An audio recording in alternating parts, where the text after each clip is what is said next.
Should speech on the internet be totally free? Should someone from anywhere in the world be able to say anything to anyone else, access what anyone else in the world has said? Do we need to provide that global space for every person on the planet Earth in order for us to move towards enlightenment? I've raised the question. I have no answers, but this is why I wanted to start with Kant. I think that Clinton is taking a Kantian approach. Clinton, Obama took a Kantian approach to the internet, recognizing that the internet can be used for um, purposes of oppression. They said that it shouldn't, that the internet should be free, man. That there should be one internet. It should be ruled by the principles of free speech and free commerce, man. Yeah. Well, that's a part of it too, isn't it? Um, I've raised the question. I mean, I've raised the question whether Kant's ideology about the public use of reason, whether contemporary computer technology challenges that ideology. I've raised it as an open question. And whatever we may personally think about the correct answer to that question, the Chinese government has answered it and said no. I mean, that is, we can talk about, we're sometimes in the realm of opinion and philosophy and trying to figure out, you know, what is the right opinion, what is the right approach. And sometimes it's just sort of observing the world. The Chinese internet is not ruled by Kantian principles.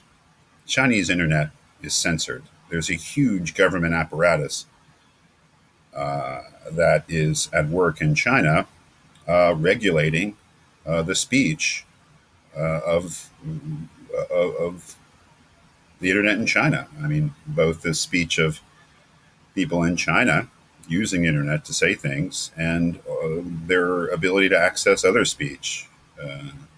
That's just a fact. Question is, what do we make of that fact?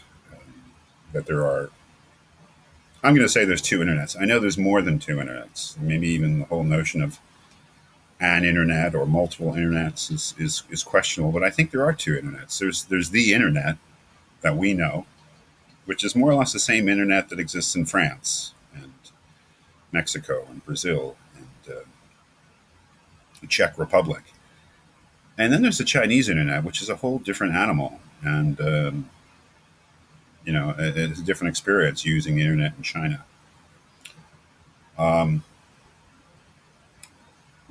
One of the questions I want to get at really this week is maybe it's summed up um, in the article, the brief New Yorker article, the interview with Tim Wu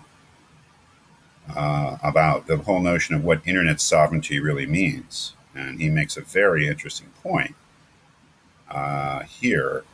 Says the interesting thing is that the term internet sovereignty originally had a meaning opposite to what the Chinese defined it as. In the mid 90s, some American academics proposed that since it has its own rules and its own citizens of a sort, the internet ought to be considered sovereign in a way. That is, that since cyberspace was not in physical space and it was a place or a space that was distinct from any geographical locale, that it ought to have its own rules. Um, uh,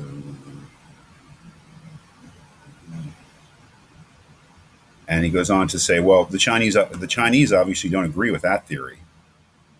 In this, the fact is that Chinese are not alone. Most countries have by now assumed that internet firms or content providers must follow their laws. So the Chinese theory of internet sovereignty is a statement of private international law as typically practiced. That is, and here, really interesting op-ed, which is basically propaganda, and that's fine. I mean, you should read other countries' propaganda.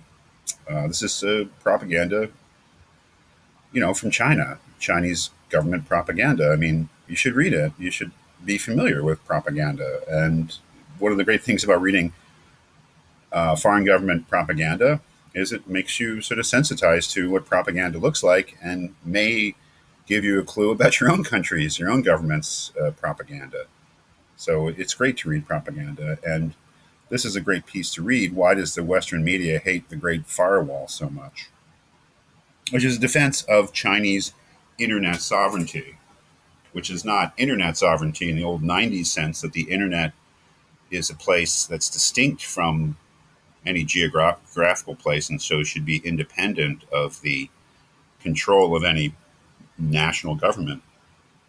It's a defense of the idea that the Chinese people should have sovereignty over their own internet. And what that means, well, one of the things it means is that any internet company, any company is going to do business in China, is going to have to abide by Chinese law. And what that means for, say, companies like Google is that they have to both abide by Chinese censorship, for instance, censoring search results, and that if the Chinese government wants to use any information that they have gathered as a company about its users, they have to give it to them, even if they know that that will be used for purposes of political repression. It's not funny. It's a huge issue. It's a huge issue for anybody who's interested in global ethics, and it's a huge issue for Western companies that have to decide whether they're going to either ignore a huge market, the Chinese market, in order to abide by their own Western principles of free speech and ethics, or whether they're going to ignore them or compromise those principles in order to do business in what is a huge and maybe even essential market. Which is why I threw that stuff in about Zuckerberg. Google, read the article by Tan and Tan about the Google experience in China. Why Google was in China, why Google left China, and a whole complicated story. But another Western company that can't do business in China is Facebook. And there is some talk, which is, this is from last year, but it certainly hasn't come to any kind of point where they've done this yet. But there was a lot of talk last year that that Facebook was gearing up to get back into China and what it would need to do business in China. The very fact that Mark Zuckerberg visits China regularly, there's even a meme, of him jogging in Beijing with a happy look on his face while there's like all this pollution. I mean, that's just making fun of the guy. And the fact that he's learning Mandarin, which I consider to be a great thing. I mean, learning a different language, but even that is viewed with suspicion in the West. That he's warming up to China, and maybe that's not such a bad thing. Maybe it makes for a warmer world where everybody can use Facebook, even if they're going to have to modulate their business model in order to do business in China. And maybe it's a terrible thing. I mean, something like this foreign policy editorial that, just be sending exactly the wrong message to China in terms of, the Western companies' willingness to compromise traditional principles. That would be a Faustian bargain. I hope you guys can, I hope you can read this. I don't know. Anyway, that's what we're doing this week.